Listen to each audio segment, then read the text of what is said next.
American Directors Association has this as one of the, so we need to work on our new sign language. our non-visual cues.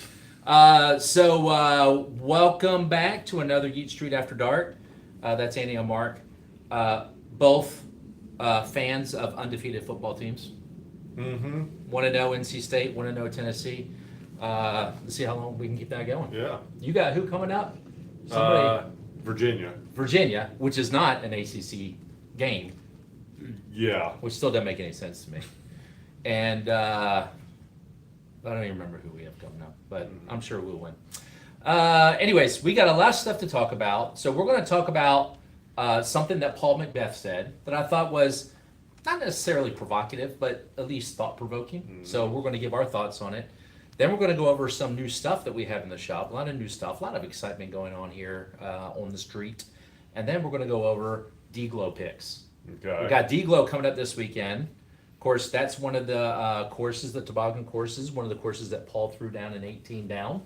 Mm-hmm. You don't call it perfect, but no, it's not. Common people know that 18 down is a perfect round. So with an eagle and a par. Well, it's still perfect. You can't. I was about to say you can't get any better than that, but that's not true, is it? I guess you technically could get better than that. Anyways, so we'll get DGLO picks towards the end. But first, I came across. I didn't hear his explanation. I didn't hear his thoughts behind it. But I heard Paul McBeth say that majors should be 5 rounds. Mm-hmm.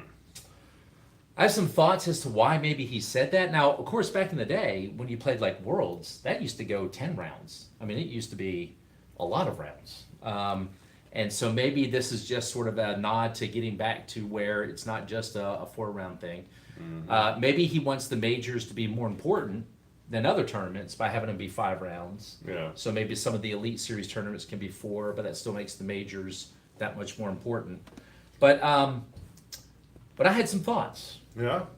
And I'll let you know where I come down on it.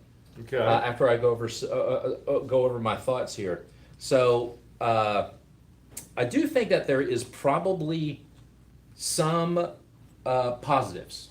Mm-hmm. One thing is that you and I both know, because we don't do this, but in order to play an elite level, you need to be able to produce shots over and over and over and over again. Mm-hmm. I was lucky this past weekend when I played a 2-round tournament. I birdied a hole that I didn't think I could birdie, and I turned around and I did it again on the 2nd round.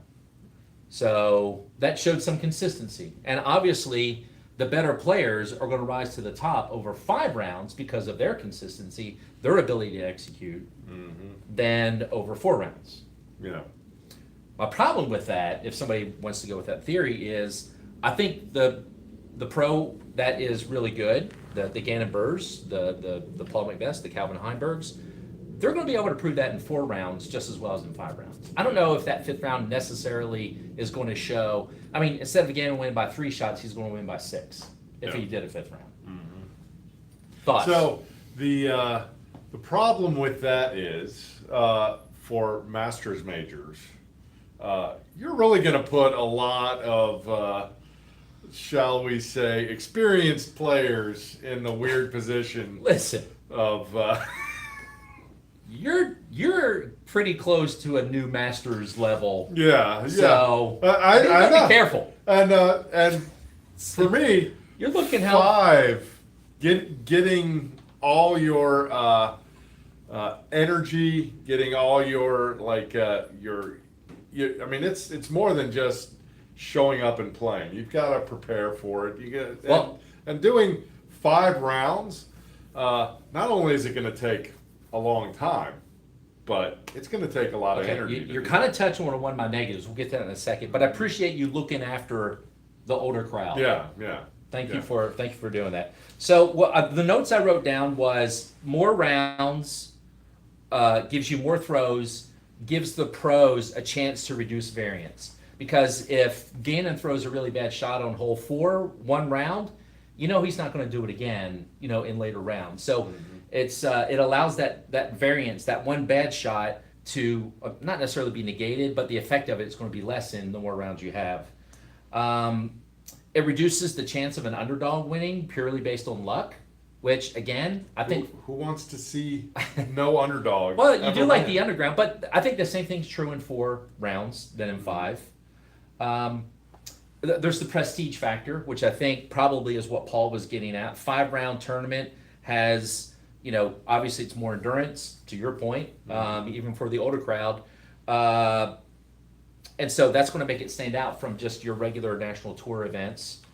It allows an extra round allows for storylines to build, to continue to build. But again, I think you get that in 4 rounds already. So I think there are some positives to it, but I don't think it mounts to the point where it overcomes the negatives. And here are my negatives. Okay. And I guess I'm going against the need for a 5-round major. Number one, like you mentioned, physical and mental fatigue. I mean, obviously, your best athletes are physically and mentally prepared to go through the grind. But I think you get that in 4 rounds, and I think the 5th round, at that point, it is more of a, I hope my body doesn't break down. I hope I don't mentally break down. And does that really give us a true winner? Yeah. And again, PGA, the best golfers in the world are in PGA. They only do 4-round majors. They don't do a 5th round.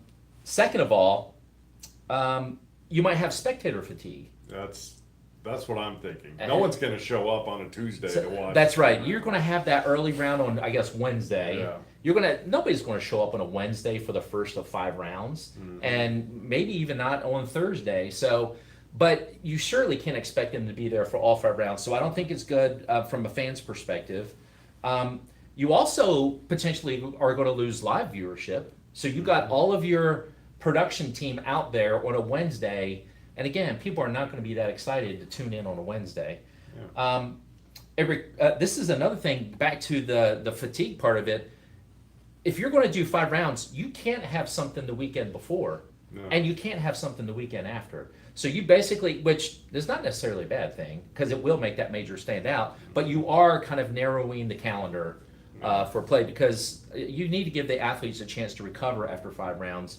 And I just don't think the scheduling allows it. The logistics, that's an extra day that players who live out of their van are going to be sleeping in their van, or they're going to have to pay for that Airbnb, they're going to have to pay for that food. And again, purses are getting bigger in disc golf, but is it enough to increase their expenses 20%? Yeah. If you want some excitement, if you want 5 rounds, have a round at the beginning where the top 50 get a bye, and then you're playing in for those next 100 spots. I mean, there's Because there's scoring issues there, but I like the no, idea. no. I mean, but it resets. So once they're in, boom, then they're 0, and then it's a 4-round tournament. Or you could do what the pros do on that Wednesday. Have a pro-am event. Yeah. Have amateurs come in and be able to team up with pros and play that round with the pros.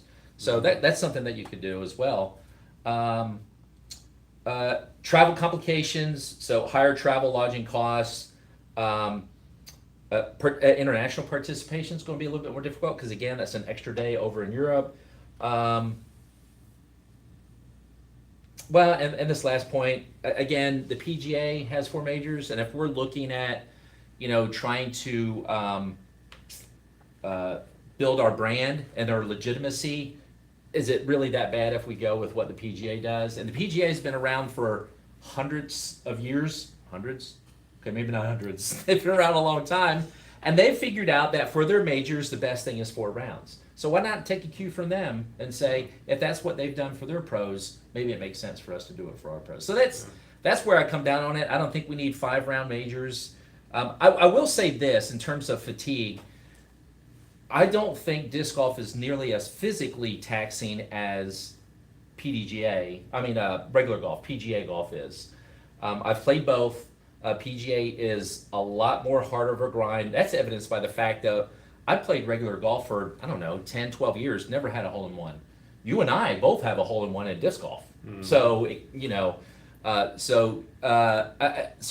do think that the pros and the torque that they put on their body by swinging a club, a little bit more violent than the swing of a frisbee, but or the arm throwing a frisbee, but still, I think 4 is good enough. I don't think we need to overdo it. I don't think we need to put extra taxation on the players.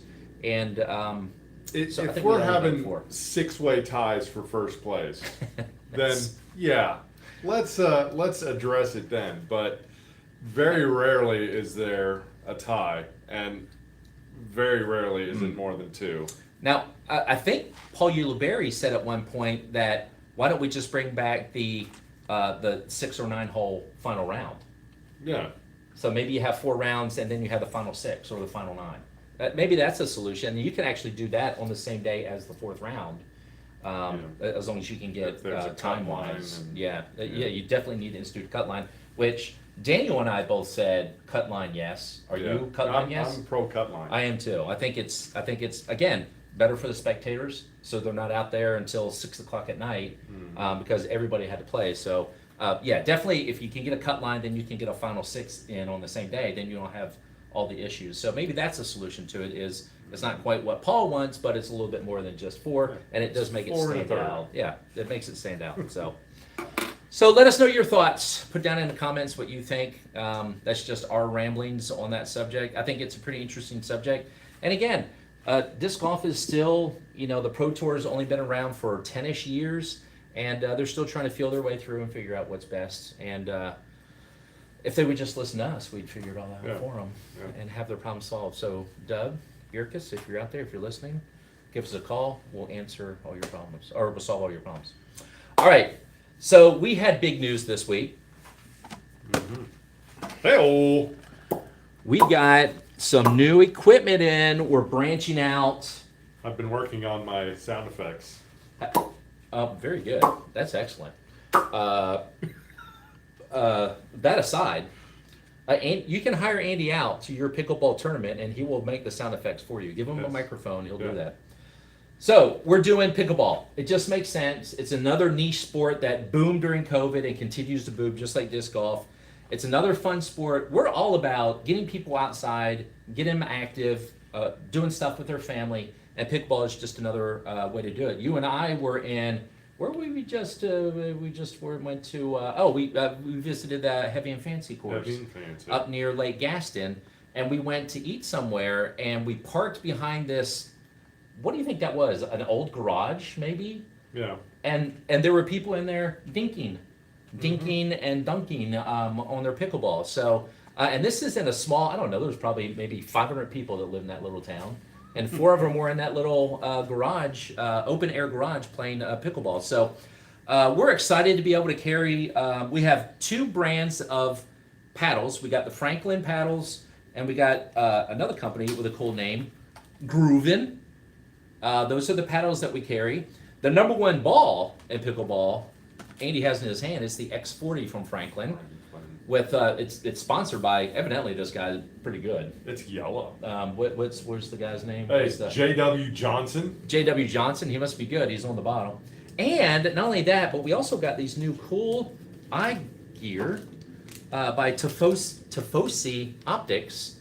These are some protection eyewear, because evidently you tow right up to the kitchen. That ball comes at you fast. Oh, life comes at you and fast. it does in the kitchen. So these glasses will provide. So we these are the ones with clear lenses. We also have obviously just your regular. If you want some, we actually have some lenses that depending on how bright the sun is, the darker they get. So it modulates based on how much sunlight there is.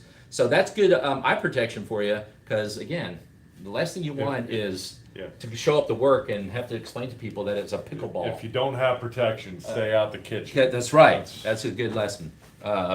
Okay, we also have, this is pretty cool. We got the new PDGA Tour Series trading cards. Actually, it's more DGPT tour cards. So we got the singles pack. These actually are called the Parallel Universe because they haven't got like special cards in it. But if you just want all the cards, we got the base set as well, the Tour Series base set.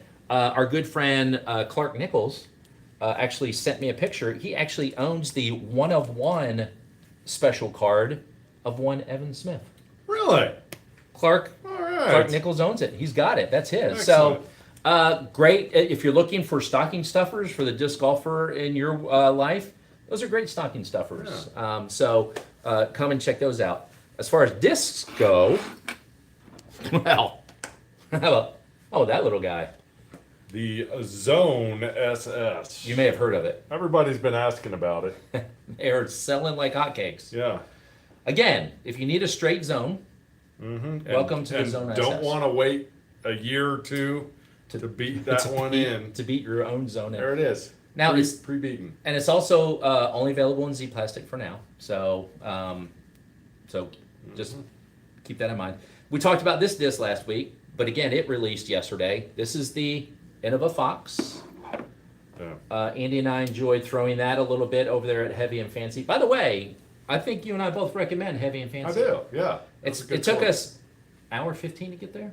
Yeah, about that. So it's up near Lake Gaston, near the Virginia border, but well worth it. It's still a little rough, but Mike and Troy, who built it, they did it all themselves. It's great. They have very funny measurements on their tee signs, like this hole is 210 feet or 600,000 sturgeon eggs, or I don't know what it was. Yeah. There's also there's a sign in each fairway that is sort of something that you can aim for. That is a kind of a pun of what hole you're on. Yeah. Like when we played hole 5, the sign just said "Hi?" ? High five, people. Yes. Get your mind out of the gutter. And then one of my personal favorites was the Rando Mandos. Every once in a while, you'd come up to a tee box and there'd be a tree, dead center, right in the middle. Which way do you go? And then, you're like, okay, well, flip your disc. If it's heads, you go right. If it's tails, you go left.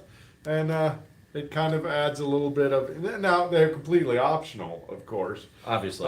But adds a little bit of variety and fun to the game. Yeah, and if you play the course frequently, then it's obviously making you play almost a different course. So only the short tees are in. There are 2 layouts. There's short baskets and long baskets. We played the shorts because, again, it was our first time there, and we didn't want to overtax ourselves. We played the peacock. The long layout is the butterfly. Yeah, because peacocks are smaller than butterflies. Evidently.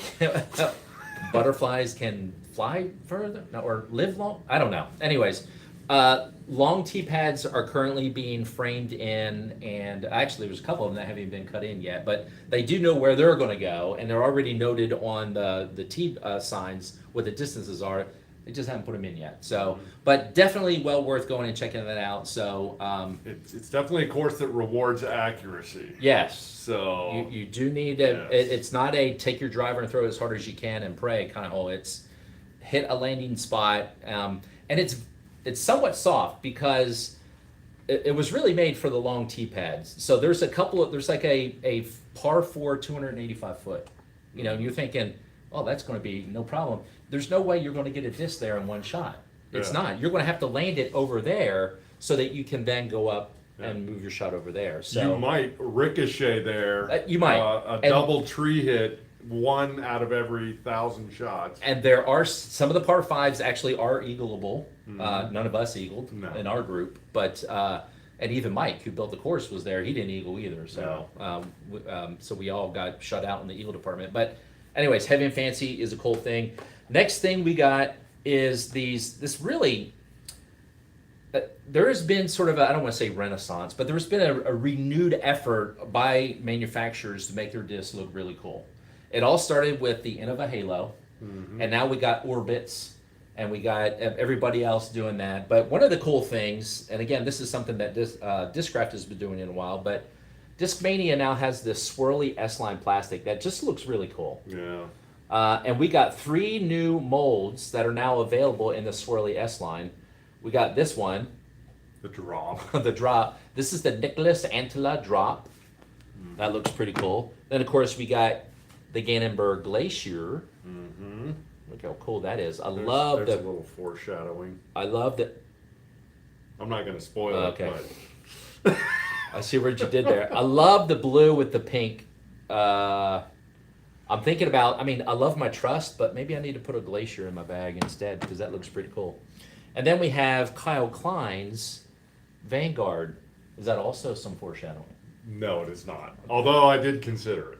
Well, we'll get to that in just a minute. So, So all that's available. We also have available, we've brought in the shop a new, so for the longest time, we've sold the Apex Disc Golf Rangefinder, which works out to like 2,000 meters or something like that, some crazy distance. But it also gives you the angle of up or down, so you can compute how much you need to add or subtract distance. So we've had that one for a while, but now we have this one. This is the Parsec laser rangefinder from MVP. For those of you looking to make the Kessel run. So that's right. If you want to make the Kessel run in less than 2 parsecs. 12 parsecs. 2? What? That was my dream as a kid. I always told Luke I could do it in 2. Oh man. So, but anyways, wow. That's available. I'm looking to see if it tells me what the distance 6x is. magnification. Yeah, that's pretty good. You'll be able to hit something from Over 2,600 feet. Yeah.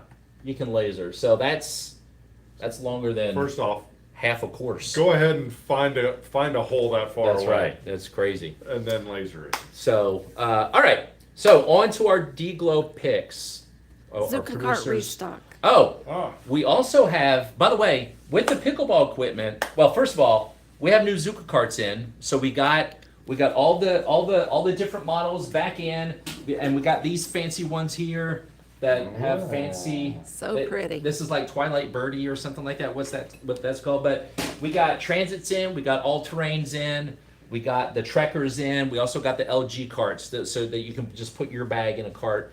But we also have pickleball carts as well. So if you need something to tote your pickleball equipment around as you're going from tournament to tournament, we got that as well. By the way, we also have bags that you can put your balls and rackets in, and we have some really cool T-shirts. If you saw our T-shirts that we wore Monday, it just has the Yeet Street Pickleball plus our little pickle man on there. I call him Pickle Man, but you call him Yeet Gherkin. because that's what Andy does. And but we got those available as well. All right, let's get to our picks. Okay. So we're doing DGLO up in Michigan, Yeah. and what do you want to start with?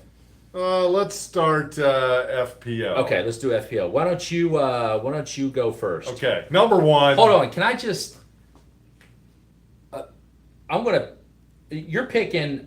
I know you're picking Owen. I know you're picking Val. So we'll just get those out of the way. Okay. So number 3. So we'll go back and forth though. Okay, Owen Scoggins, number 1. Yes. Now, I'm a man who threw down the gauntlet and made certain comments about one Owen Scoggins, who, by the way, I adore. I have nothing against Owen. Yeah. She's got the best personality on tour. Mm-hmm. But I said that she wasn't going to win again, and then 2 weeks later she won again. Yeah. But I did not pick her. As a matter of fact, I had a hard time finding anybody outside the top 10 that I really wanted. Well, with the exception of one person. I wish I could pick 4, but I couldn't. But my first pick, she finished first last year. She finished 4th 2 years ago, and she finished 10th the year before that. So that's pretty good. My one concern is she hasn't played well in a few weeks, but I went ahead and took Colin Hanley. Yeah. I think her stretch of mediocre play is about to come to an end.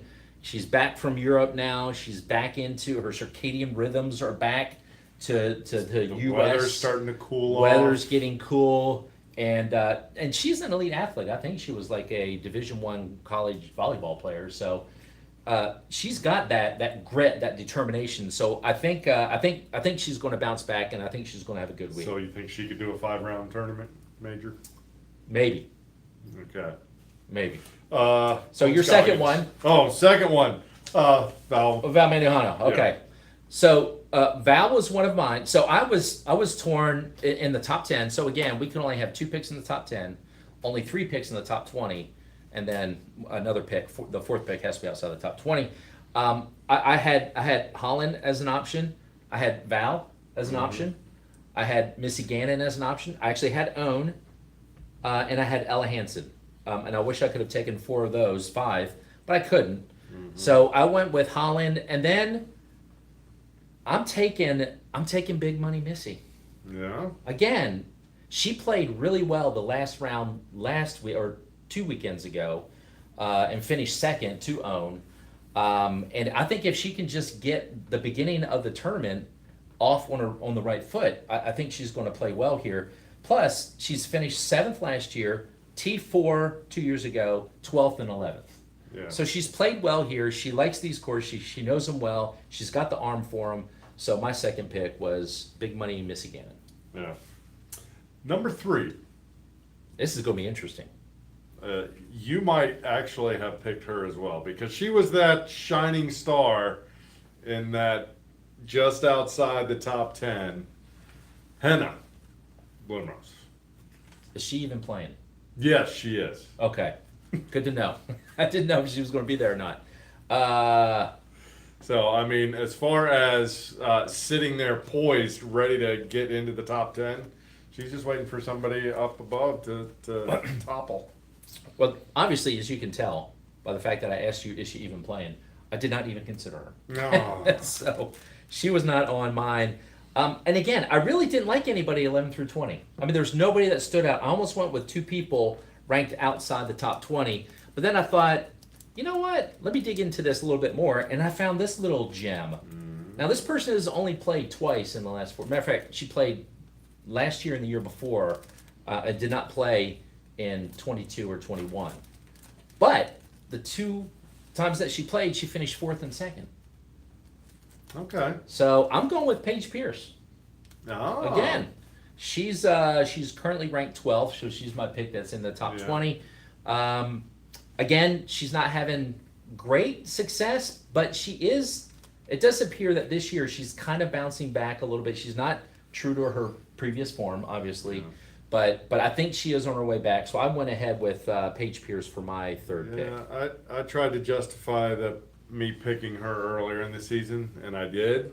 It didn't go well. And it didn't go well. Well, here's hoping that she's learned from her Disappointing mistakes. me. Yeah. And I wrote her a sternly worded email. Sometimes that's all they need. Shape up. That's all they need. Yeah. All right, and your 4th pick. Lisa Fakis. Wow. She was almost my pick for the last tournament that Daniel and I did. She was in my short list, but I didn't pull the trigger. So what brings Lisa Fakis to the top? What bubbles her up? So she was just a little, I forget the exact numbers, but her power ranking was, I believe, a little bit better than her official ranking. Okay. So I'm going on recent momentum. She's kind of trending that way, but we'll see. Well, my 4th one has been a sort of a dark horse for me. She's performed really well. And again, she Katy has Perry? Dark horse. Got it. Yeah. I thought you were going to say Brody Smith. Oh, no. But he's not This allowed. is FPO. This person has finished 18th, 10th, 33rd, and 16th. Mhm. So the 33rd, she didn't cash. But she's played well here, and she's having a great year so far this year. And she's worked for me in all my picks so far when I picked her. I'm going with Val's little sister, Alexis Manduhana. Yeah. So I think she's going to continue to play well. Yeah. So your 4, let me see if I can never remember your 4, but let me get it together. Obviously it's Own, obviously it's Val, Lisa Fakis, and Henna Blomroos. Yes. Those are your 4. Okay. Mine are Holland Hanley, Missy Gannon, Paige Pierce, and Alexis Manduhana. Put down in the notes, in the comments, who you think And who's are your going to be the top favorite 4. Mandujano? Yeah. Okay, MPO, I'll go first. Gannon Burr. Okay, I'll go second. Gannon Bar. Okay. So there's the glacier. There's the reference. Again, I'm going to continue to pick Gannon Burr until there's no reason not to. Until his head explodes. That's right. Now, my second pick, I struggled because I can only have 2 in the top 10. I really wanted to take my boy Paul. Yeah. You know, I love Paul. Yeah. But there's a kid. Let me give you some 411 on this kid.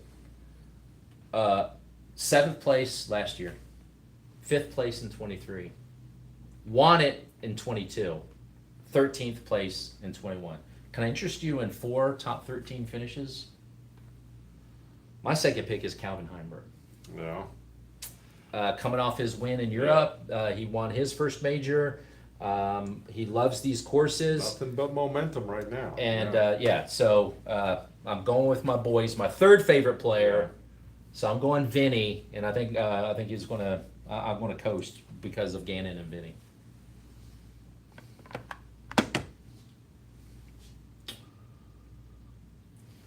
Nicholas Antilla. Heard of him?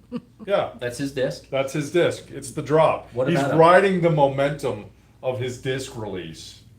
And this is going to be the one that puts him over the top. I was, Wait a minute. Are you saying you're picking? I'm picking. Oh, okay. Nicholas Okay. Antilla. Well, there you go. Yeah. So yeah, I think he was doing really well in Europe. I think he's gonna keep doing well here now that he's back. And He's a good player. That some people say.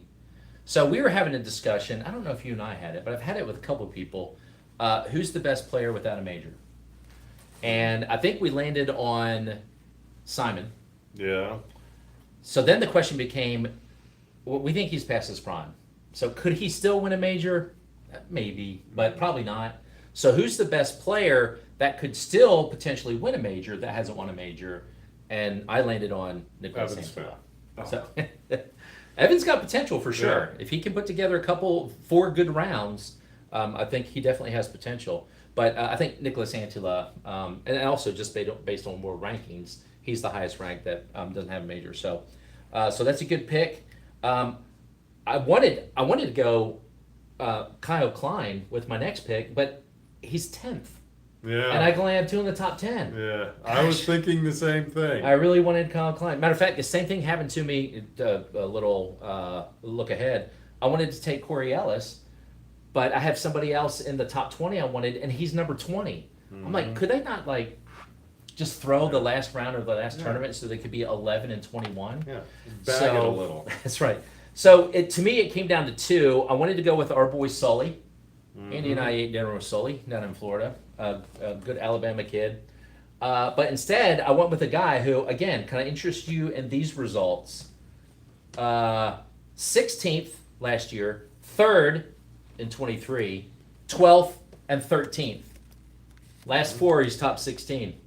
Yeah. And again, he's from near my wife's hometown. I'm going back to the Limestone Laser, Chris Dickerson, Yeah.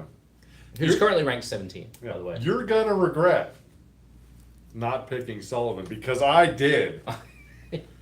And that's gonna be probably what wins it for me. Well, this week. I wish I could poo-poo your pick Yeah. and give you some heck, but I can't because it was this close. I actually came up with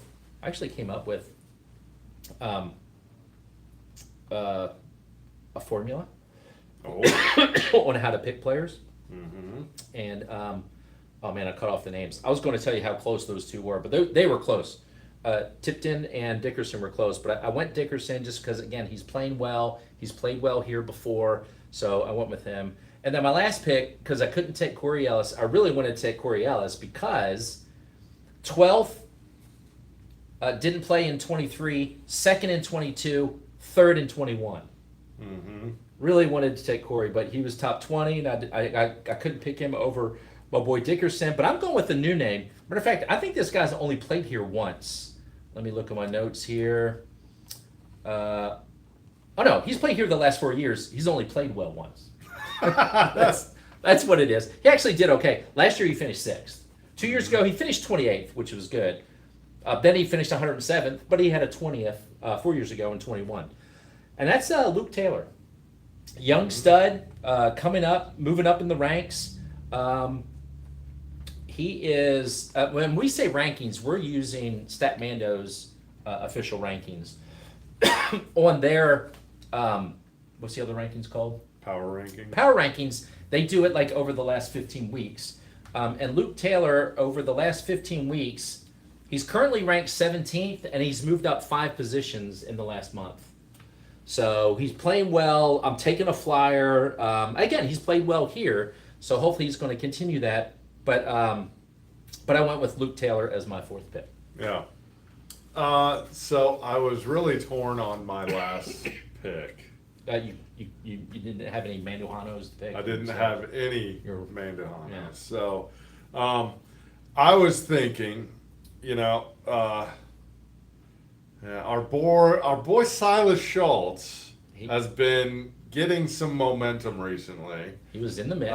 So I'm thinking he's gonna turn the recent success into a really good weekend, and I'm picking Silas Schultz. My other option was Gavin Babcock, but honestly, he doesn't have the glamour that Silas has. So, Well, and not only that, but getting back to the power rankings, he's ranked 22nd, and last month he's moved up 23 spots. So he definitely was on my radar. I put him into my model, but he just didn't bubble up to the top for me. He has played here twice. He finished 89th last year, but finished 31st in 23. So he that's good enough to cash. The 31st was so. He was on my radar. So was this. This was another kid named Rye that has done pretty well here. That popped in my model. He has not played this course though, and so that's what's kind of scared me off him. He's playing well so far this year, but I couldn't go with him. So, all right. So on the MPO side, my picks are Burr, Heinberg, Dickerson, Luke Taylor. You have Burr, Nicholas, Antila, Tipton. Sullivan, Tipton, and Silas Schultz. Yeah. Okay, so put down in the comments who your 4 picks would be. And again, I meant to do this, but I forgot again to do the AI models and see what they get. And I got to be honest with you, maybe I didn't subconsciously. I forgot because it's such a pain to get them to get. They keep wanting to give me like the top 4 players in ranking. I'm like, no, you can only have 2 in the top 10, and then they give me players that aren't even playing in the tournament, and you got to force feed them all the data. So again, if you're worried about being overtaken by our AI overlords, I think we're okay. Yeah. Based on what We got I've another seen. month and a half. So at least. So anyways, all right. I think that's it. Let's turn to our lovely and talented producer. Have we forgotten anything? Are we good? Did we get any comments we need to reply to? I don't know how to find them. Okay. Well, it's new. It's new for all of us. This YouTube thing is still new, so we'll check Sorry. that out. All right. Well, until next Wednesday, you guys have a great week. Enjoy DGLO. It's going to be a lot of fun to watch. It's one of my favorite courses to watch. And we'll see you next Wednesday night. Until then, adios. See you later. So go ahead and So just you gotta push this little X. hit the button, the X up in the there. corner. There we go. That will turn it And off. And